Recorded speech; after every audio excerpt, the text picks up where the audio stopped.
하에서 또 이승만의 자유기업주의적 어떤 당시 그래서 3차 헌법 개정에 관한 신문 기사들을 보면은 전부 그런 이야기들밖에 없어요.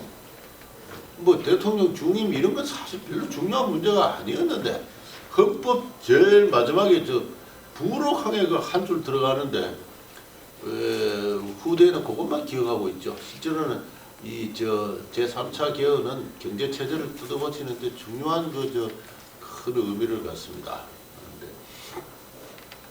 그런 식으로 이제 조금씩 이렇게 변해나가는 과정이었고, 따로 처음부터 무슨 마스터 플랜이 있었던 건 아닙니다. 3차 개헌 후에 적산 일본이 내미받은 재산 같은 거 그때부터 거의 탄광이라든가 이런 전기 이런 정도에 제외하고는 아주 과감하게 민간 분할을 해서 민간 기업들이 생겨났죠. 대표적인 게 금융입니다. 시중은행이 처음부터 민간 기업이 되고,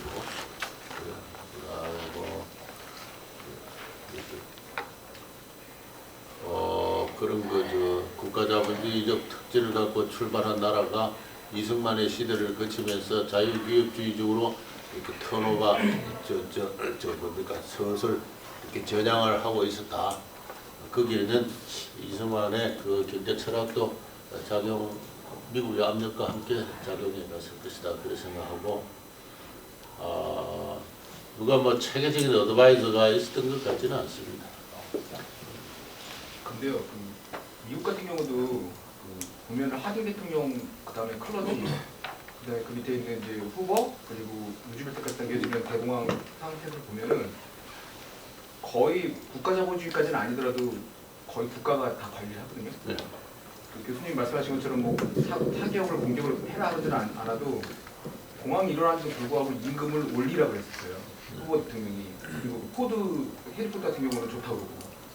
그러니까 보면은 그 당시의 분위기나 이런 게 제가 보기에는 자유주의 경제학에 대한 이미지나 이런 거는 거의 없었기 때문에 그 위험상이 생기면 국가가 조정을 해야 된다는 저변이 깔려서 있을 것 같고, 그것 때문에 이승만 대통령도 미국에서 공부를 하시면서 그런 거에 영향을 받았을 거라고 생각합니다. 그 다음에 미국이 이제 헌법에 대해서 압력을 넣은 거는 어떻게 보면 자기들의 보면은 물론 우리나라를 위해서는 자기들의 기본 체제나 이런 걸 이식시키기 위해서 했을 가능성이 높다고 생각하거든요. 그러니까 당시 세계적인 정세가 네. 예, 그러니까 혼합자본주의적인 혼합체제적인 성격이 하나의 지배적인 그 연도를 보면 거의 대공황 이럴 때는 거의 미국 같은 경우도 소위 말하는 그것 때문에 케인즈아파가 탄생이 됐는데, 후보 대통령 같은 경우도 보면 거의 국가가 나서서 이민도 다 금지시키고 농업은 무조건 물가 떨어지면 안 된다 올리고 거의 국가가 주도적으로 했기 때문에 그 주변에 있는 신생국들은 보면, 특히 공부했던 사람들은 그걸 보면 그게 아니라 시장 자본주의로 그냥 나가야 된다는 생각을 갖기가 쉽지 않을 거라고 생각합니다. 그렇죠. 네. 그러니까 조금씩 발견해가는 과정. 그래서 민간 기업가들이 기업가가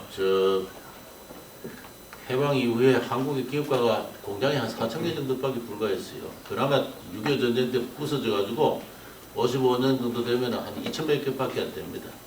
그것도 종업원 5명 내지 30명 정도의 아주 소규모 공장이고, 볼만한 어떤 공장이란 건 거의 없었어요. 없었고. 그러다가 50년대 후반이 되면 62년까지 전국에 12,000개 공장이 생겨나갑니다. 그래서 기업가의 시대가 열리는 거죠. 50년대 후반에 그렇게 열립니다. 그래서 그 기업가의 시대가 열리면서 또 세계 자본주의도 구조적인 변화를 하기 시작합니다. 그래서 56년, 58년을 즈음해서 미국을 중심으로 한 IMF 카트 체제가 본격적으로 가동을 하기 시작해요. 그 전까지는 각 나라마다 혼합 경제적인 어떤 체제, 방금 이야기한 그런 케인즈주의적인 어떤 그런 정부 주도형의 경제 체제가 그리했을 뿐만 아니라 국제 경제 자체도 완전히 미국이 달러를 일방적으로 원전을 통해서 뿌려주는 그런 시대였어요. 그러다가 56년, 8년 정도가 되면은 일본, 서독, 영국을 비롯해서 이제 비로소 각 나라들이 미국과 자유무역을 해도 국제 수지를 강화할 수 있는 그러한 상황으로 되돌아갑니다. 그렇게 해서 58년부터 이제 자유무역주의 IMF가 가트 체제가 본격적으로 가동하기 시작하죠. 그렇게 해서 소위 자유무역주의에 기초한 자유시장주의가 세계 경제의 대세로 흘러 올라오는 것은 대체로 58년부터예요.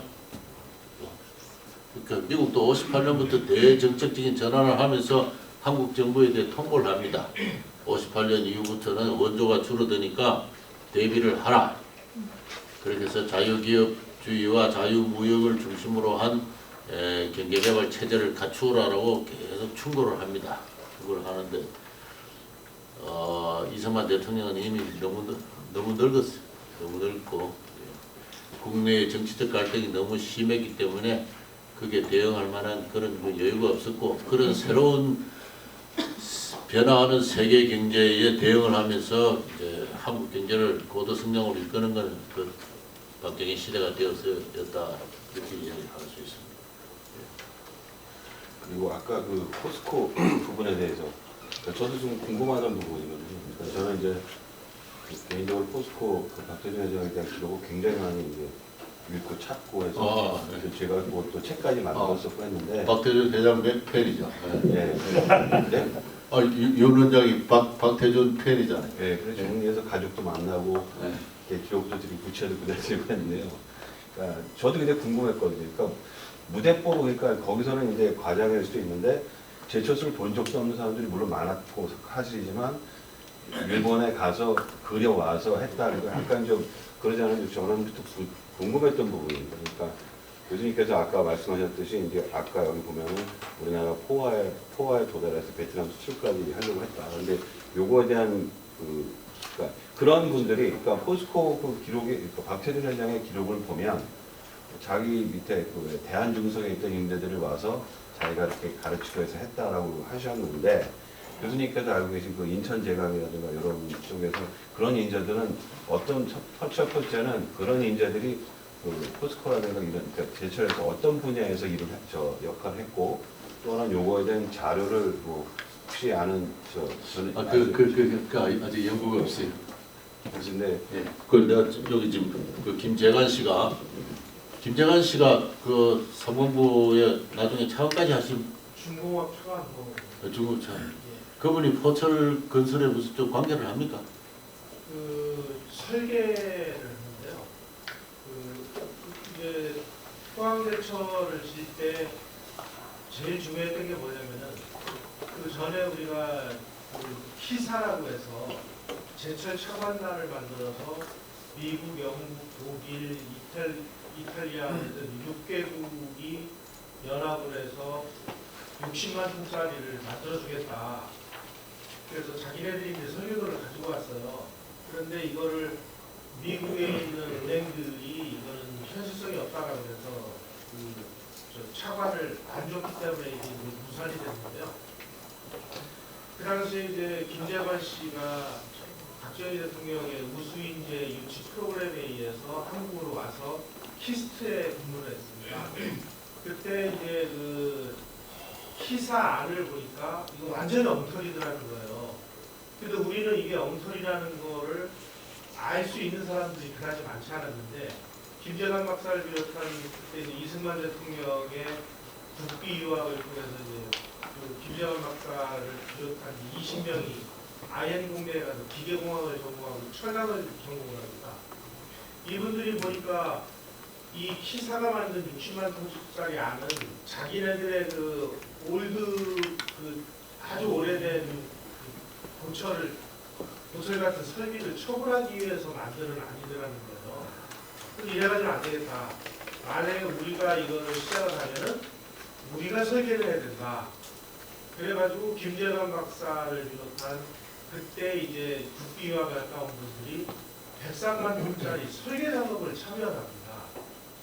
그래서 최신 그 철강 공장의 설계를 우리가 만들고 그 설계도를 신일본 대처럼 온 사람들이 감수를 했는데 이 정도면 뭐 더 이상 손볼 게 없다 그래가지고 사실은 그 포항제철이 성공을 하게 된 거는 우리가 우리 기술에 의해서 최신 그 제철소를 우리가 설계를 해서 시작을 했다는 게 제일 중요한 성공 요인 중에 하나입니다. 김재관 박사가 그 설계한 안이 포함이 된 거예요. 예, 거기 같이 참여를 했죠. 신격호 씨도 일조하지 네. 않았습니까? 네? 일본에서 한국에 사업하면서 롯데제가 들어오기 전에 예. 제철 사업을 했는데 박정희 압력으로 접었잖아요. 하나만 했다고 당시. 그러면서 어마어마한 자료를 박태준 씨는 그대로 줘버리지 않습니까? 그래. 그런 것도 공헌을 하지 않았어요. 신격호 씨는 자동차 사업을 하려고 했죠.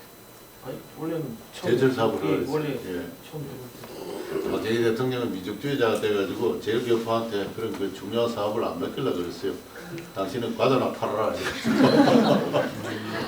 그 신격호 씨가 끝내 꿈을 못 이루고 유통업에서 성공을 하는데 그 그렇고 하여튼 그 포항제철의 초창기부터 한국의 기술 인력이 역할을 했다. 그 상당히 중요한 알려진 통설하고는 다릅니다. 거의 일본 제철의 기술 지원하에서 포항제철 직원들이 전부 일본 제철에 연수를 다녀오고, 그러니까 일본 제철의 그 설계와 기술 지원 그런이 있었다는 건 사실이겠지만, 그러나 그렇게 일반적인 지원만은 아니고 그 기본 골격을 잡고 하는 데는 역시 한국인 기술 인력이 상당히 중요한 역할을 했다, 그런 말씀입니다. 그런 건 참 새로운 이야기 같습니다.